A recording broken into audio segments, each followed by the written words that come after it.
Have you ever laid in bed staring at the ceiling, wondering why everything feels so hollow even when nothing seems wrong? That's where it started for me, not with tragedy, but with silence. A silence so deep it swallowed the noise of my daily life. I had success. I had freedom. I had choices. But I didn't have peace. And if you've ever felt that quiet ache in your chest, that pull you can't explain, then maybe you know what I mean. We live in a world where distractions are endless, but fulfillment is rare. You can scroll, click, binge, and numb yourself all day long. But when it's just you in the dark, no phones, no filters, what's left? I realized I was running on logic, facts, and control. I convinced myself I didn't need anything beyond what I could prove. I believed the universe was cold, empty, indifferent, and yet my soul kept asking questions my mind couldn't answer. Who am I really? Why am I here? What happens after all this? I used to dismiss these as emotional noise, but deep down I was scared. Scared that maybe I was wrong. Scared that maybe something or someone was actually out there.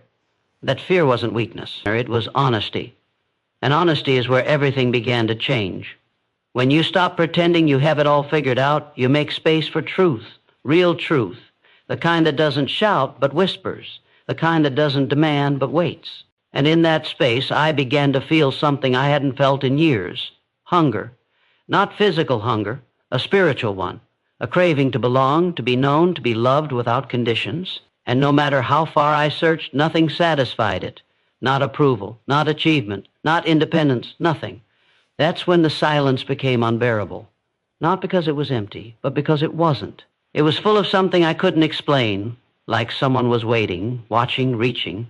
And I had spent so long pushing it away, laughing it off, burying it under ego and intellect, but still, it remained, not angry, just patient.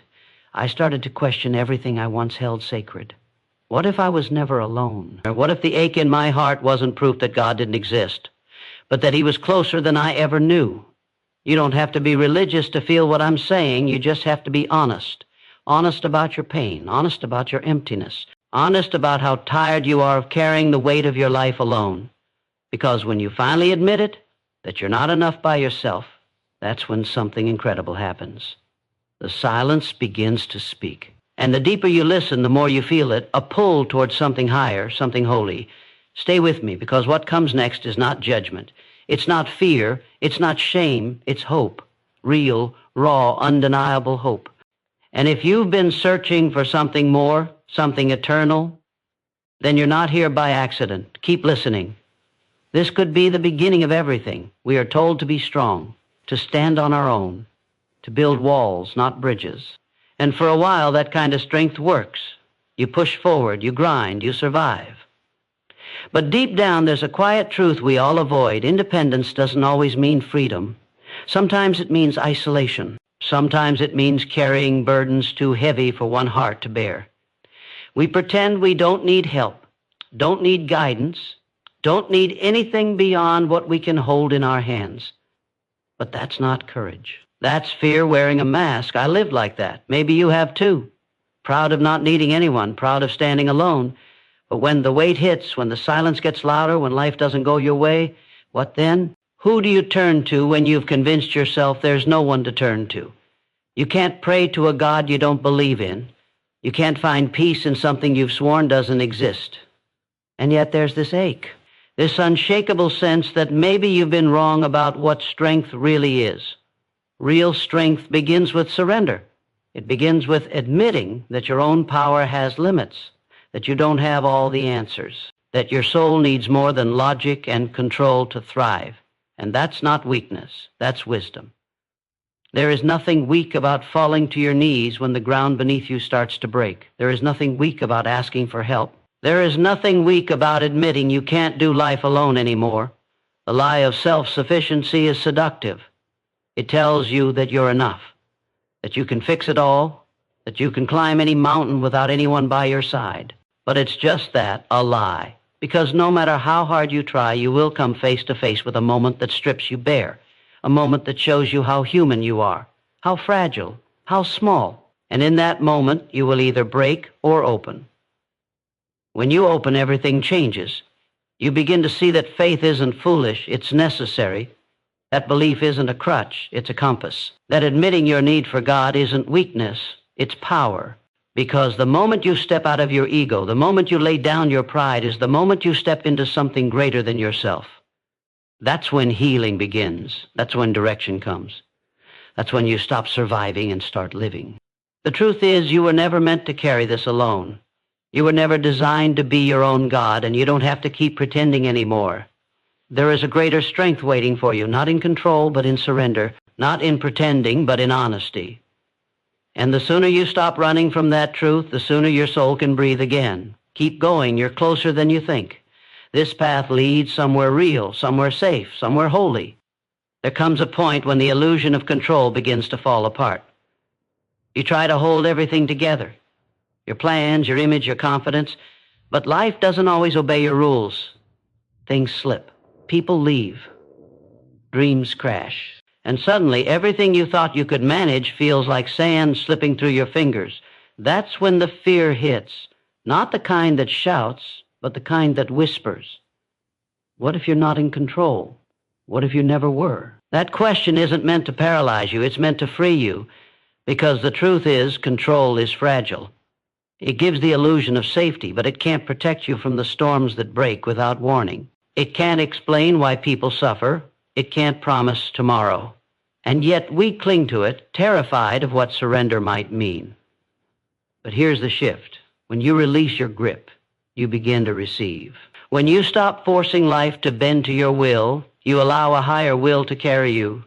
There is power in letting go, not of effort, but of arrogance. There is strength in acknowledging that you don't have all the answers and you don't need to. You were never meant to be the architect of everything. There's a deeper design, a greater hand at work. And when your world starts crumbling, it's not always a punishment. It might be permission. Permission to stop pretending. Or permission to stop performing. Permission to start again, this time with truth at the center. The world tells you that surrender is defeat. But real surrender is the beginning of transformation. It's the moment your heart becomes teachable. The moment your soul softens. The moment you begin to feel, not just survive. And when that happens, something sacred rises from the wreckage. Faith. Not a blind leap into fantasy, but a conscious decision to believe in what you can't control, but can still trust. That belief doesn't make life perfect. It makes it possible. It brings clarity to chaos, peace to pressure, and light to darkness. You weren't created to carry every burden alone. You weren't made to figure everything out. There is a greater purpose, a deeper meaning, a guiding force that has been there all along. Even when you didn't see it, even when you denied it, even when you cursed it. And now, in this quiet space of honesty, you're being invited to release what was never truly yours and receive what has always been waiting. If you feel your grip loosening, don't be afraid. That's not weakness, that's grace. That's what it feels like when control gives way to trust. And trust is the beginning of everything real. Let the walls fall. Let the mask drop. Let the weight lift. You don't need to hold it all together anymore. There's a peace that doesn't depend on circumstances. There's a presence that never leaves. Let go and rise. There's a voice inside you that's been trying to speak for a long time, not the loud one that judges or doubts. Not the voice that overthinks or second-guesses, a quieter one. The voice that whispers when everything else is silent. You've heard it before, in moments of stillness, in flashes of clarity, in sudden feelings you couldn't explain. You might have dismissed it as coincidence or emotion. But what if it was something more? What if that voice wasn't just your own? We live so fast, so loud, so distracted, that we've forgotten how to listen, not just to the world around us, but to the world within us. And in that neglect, something sacred gets buried. The ability to feel the divine, the ability to recognize that you're not random, that your life has a thread running through it, that you are being guided, even when you don't understand where you're going, that quiet pull on your heart, the one that keeps showing up, even when you try to ignore it. That's not weakness, that's a call. That's God waiting for you to notice. You don't need to be perfect to hear him. You don't need to have your life together. You just need to be willing. Willing to listen, willing to open the door. Willing to believe, even just for a moment, that maybe you've been heard all along. It doesn't start with religion. It doesn't require ritual. It starts with awareness. with presence, with a simple pause in the noise to admit, I feel something, and that something is real. The world will try to talk you out of it. Your doubts will try to drown it. But if you've ever felt unexplainable peace in the middle of pain or unexpected strength in the face of fear, then you've already encountered it. God doesn't always shout. Sometimes he arrives in the quietest moments when you're broken enough to feel but open enough to receive. That's when the shift begins. That's when you start to see differently, think differently, live differently, because you're no longer trying to be the source of your own light. You're allowing light to find you. Don't ignore that voice. Don't suppress what you feel rising in your heart. That's not imagination. That's alignment. That's truth knocking gently on the door of your soul, asking to be let in. You don't have to understand it fully to honor it. You just have to stop resisting long enough to say yes. Yes to the voice. Yes to the presence. Yes to the invitation to come home, back to something you've always needed but never quite found. You were never alone in the silence. You were never abandoned in your questions. The voice was there, the presence was near, and now you're beginning to hear it, not with your ears, but with your soul. Let it in, let it lead, let it speak. Because once you truly listen, you'll never unhear it again. There's a kind of guilt that hides beneath the surface. It doesn't always scream. It doesn't always come with obvious shame. It settles quietly like dust on the soul, a slow weight that builds over time. The guilt of living like you didn't need God, the guilt of pushing him away, the guilt of pretending you were your own source of truth. You may not have said it out loud, but deep down you lived as if he wasn't real, as if your choices didn't matter, as if your life belonged only to you. And somewhere along the way, your heart hardened, not because you were evil, but because you were scared. Scared to face what you'd become, scared to admit how far you drifted, scared to imagine that a holy God could still want someone like you. That kind of guilt is heavy, not because it accuses, but because it remembers. It remembers every moment you ignored the voice, every time you said, I'm fine, every time you chose pride over presence. But even in that guilt, something sacred remains, a flicker of hope, the smallest whisper of grace, the possibility that it's not too late, that forgiveness is still possible. Grace doesn't require perfection. It doesn't demand clean hands or a spotless past. Grace enters when you stop running. It rushes in the second you open your heart. Not because you've earned it, but because God never stopped offering it. He knew you'd wander. He knew you'd fall. And still he waited, not with anger, but with open arms. That's what makes grace so overwhelming. It meets you in your worst, not your best. It sees everything and still says, come back. You don't need to punish yourself to be made right. You don't need to climb some ladder of righteousness. You just need to surrender, truly surrender. Let go of your guilt. Let go of your justifications. Let go of the voice that says you're too far gone. You're not. You never were. Forgiveness isn't for the flawless. It's for the honest. It's for the ones who finally say, I was wrong. I need you. That sentence can break chains. That moment can rebuild a soul. If you're feeling the weight, let it lead you. Don't bury it. Don't numb it. Let it bring you to your knees, not in despair, but in awakening. Let it break your pride so something deeper can rise. This is not about condemnation. It's about return. It's about coming home to the one who never left, the one who knew every failure and still chose the cross. That's not religion. That's love, pure, undeserved, eternal love. You don't need to carry the guilt anymore. Lay it down. Let grace take its place. Or let mercy wash over you. Let the past lose its power. And let God do what only he can do. Restore what was broken, redeem what was lost, and love you back to life. There's a moment when the heart can't pretend anymore, when all the defenses collapse, when all the reasons you gave for living without God suddenly feel empty. It doesn't matter how long you've denied him. It doesn't matter how far you ran.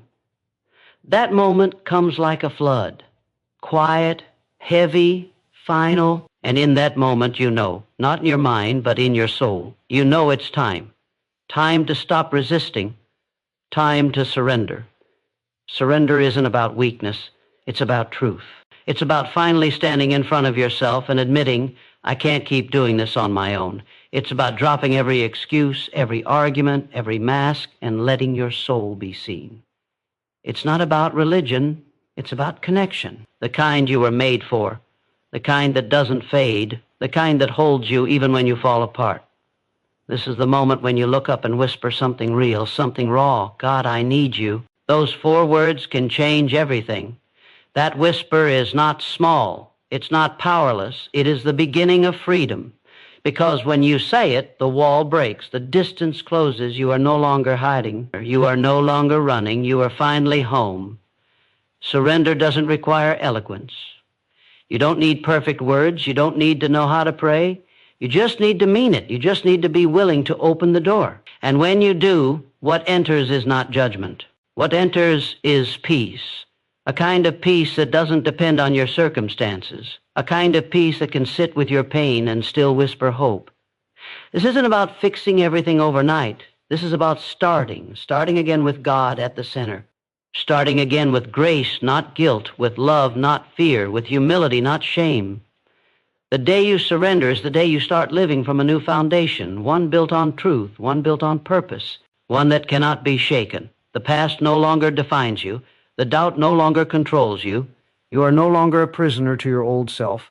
You have opened the door to something eternal. And it's not based on your strength. It's based on His.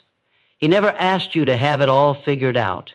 He only asked you to trust, to let go of control, to stop pretending you're fine, and to finally say yes. Yes to healing. Yes to love. Yes to Him. This is your turning point. Not because you deserve it, but because He offers it. He offers it knowing everything about you. And still He says, come. Come with your wounds. Come with your doubts. Come with your failures. Just come. He can handle it all. What He wants is your heart. Honest, open, surrendered. Because once you surrender, the real journey begins. And nothing is ever the same again. Faith isn't just a belief. It's a shift. A deep internal shift that changes how you see everything. The world doesn't get easier, but you get stronger. Not because you're suddenly fearless, but because now you're not facing life alone. Faith doesn't erase your past. It doesn't make you flawless. It gives your life a new foundation, or a new compass, a reason to get back up when you fall. It holds you steady when everything else feels unstable. And the longer you live from that place, the more you begin to feel the difference. A quiet confidence grows inside you, not arrogance, but assurance, a steady peace that whispers, I'm held even here. You start responding to life with grace instead of panic. You forgive quicker. You let go of what doesn't serve your soul. You stop chasing the validation of a world that never gave you peace. Faith rewrites how you think. It replaces anxiety with trust, bitterness with mercy, emptiness with meaning. It doesn't mean you won't struggle. It means your struggles won't define you, because now you carry something stronger than fear. You carry presence. You carry purpose. This transformation is not loud. It's not for display. It's quiet, sacred, and deeply personal. You begin to understand who you are, not what the world says, but what God says. You're not a mistake. You're not a failure. You're not forgotten. You're chosen. You're loved. You're seen. And when that truth takes root in your soul, everything begins to change. You don't have to fight for worth anymore. You don't have to pretend to be strong. You don't have to earn what's already been freely given. Faith isn't about appearances. It's not about playing the part. It's about knowing in your core that you belong to something eternal, that no matter what happens around you, there is something unshakable within you. You start to carry light into dark places. You start to speak life where there used to be silence. You begin to walk with integrity, even when no one is watching. And you begin to feel peace where you once only felt pressure.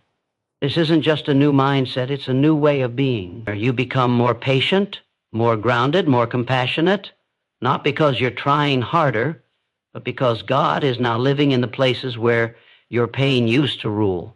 Your identity shifts. You are no longer just surviving, you're standing, breathing, believing, and you're doing it with a strength that doesn't come from you, it flows through you. What begins in surrender grows into power, quiet power, gentle strength, the kind that doesn't need to shout to be felt, the kind that brings calm into chaos, hope into hopelessness. You're not the same anymore. You can feel it. You're not walking in circles. You're walking in truth. And the further you go, the clearer it becomes. This isn't just belief. This is life, real life. Finally, Look at the world. Really look behind the noise, beyond the headlines, underneath the endless distractions. What do you see? A world moving faster but healing slower. A world with more information but less understanding. More freedom but less peace. We build higher, speak louder, buy more, chase harder, and yet we feel more lost than ever. You can sense it, can't you? A deep ache in the soul of humanity. A disconnection so profound it shows up everywhere. In broken homes, in restless minds, in hearts that don't know what they're missing, but feel the emptiness just the same. We've removed God from everything and wondered why everything feels broken. We replaced him with self, with ego, with intellect. We called it progress. We labeled faith as weakness. We mocked truth and exalted opinion. But in the end, it left us more divided, more angry, more alone. We stopped asking eternal questions and began living like nothing exists beyond this moment. But that lie is unraveling, slowly, painfully, because no matter how hard we try to silence the need for God, it doesn't disappear, it grows louder. The soul was not designed to live without its source. You can feel the consequences, not just out there, but inside you. The unease, the burnout, the quiet desperation. We are starving for something deeper, not success, not entertainment, or not validation. We're starving for truth, for meaning, for the kind of love that doesn't vanish, the kind of peace that survives the storm. That hunger is not weakness. It's a signal, a reminder that we were never meant to walk this path alone. We need God, not just individually, collectively, as people, as a generation, as a world that has lost its compass. We need forgiveness for how far we've fallen, for how proudly we've pushed him away, for how blind we've become, not because he needs our apology, but because we need his mercy. We need healing that human hands cannot give. We need light in places where we've chosen darkness. We need truth that doesn't shift with opinion. We need redemption, and only he can give it. You were made for more than surviving chaos. You were made to carry peace into it. But that begins with honesty. It begins with humility. It begins with turning back, not to religion, not to rules, but to the one who created your soul, the one who never stopped calling your name. It's not too late. No matter how far you've gone, grace is still reaching for you. And the moment you say, God, forgive us, something begins to shift, not just in your life, but in the world around you. You don't need to have all the answers. You just need to return. You just need to remember who you are, who he is, and what life feels like when you stop running and finally come home. Because the world doesn't just need more opinions. It needs more people who remember God. Let that start with you right here, right now. I'm not an atheist anymore. Saying it feels like shedding a weight I didn't fully realize I was carrying. Not because I suddenly found every answer, but because I finally admitted the questions I avoided for so long. Because I stopped running from the silence that was louder than any argument I ever had. Because I opened the door I'd slammed shut out of pride, fear, and stubbornness, and found something waiting there I wasn't prepared for. Forgiveness, grace, love. The kind of love that doesn't keep score or walk away when you fail. The kind that meets you exactly where you are, not where you think you should be. I know you've felt it too. That pull in your heart, the whisper you tried to ignore, the ache you couldn't explain. It's not weakness. It's a calling. A call back to something bigger than yourself. To a God who doesn't abandon, who doesn't condemn, who waits patiently for you to stop fighting and start living. You don't have to be perfect. You don't have to have it all together. You only have to be honest. Honest enough to say, I'm lost, I need help, I need you. This isn't a story about shame or guilt. It's a story about freedom. Freedom from the lie that you have to do it all alone. Freedom from the burden of proving yourself. Freedom from the silence that tells you you're not enough, because you are enough. Not because of what you've done, but because of who you are in his eyes. Created, loved, redeemed. This truth doesn't erase your struggles, but it changes how you carry them. It turns pain into purpose, fear into faith, doubt into discovery. You don't have to walk this journey quietly, but you can start quietly within yourself. The world will try to drown this awakening with noise, skepticism, and distraction. But if you listen closely, if you're brave enough to face what's inside, you'll hear it. The steady heartbeat of hope, the quiet strength of grace, the unshakable peace of God's presence. You're not alone anymore. Even if you feel like you've been walking in darkness, The light is closer than you think. It's been waiting for you all along. Patient, persistent, pure. This moment right now can be your beginning. Your chance to remember who you are beyond the doubt, beyond the pain, beyond the questions. You are a child of God. You are forgiven. You are free. Say it out loud if you need to. I'm not an atheist anymore. Let that truth settle deep in your soul. Let it change you. Let it move you.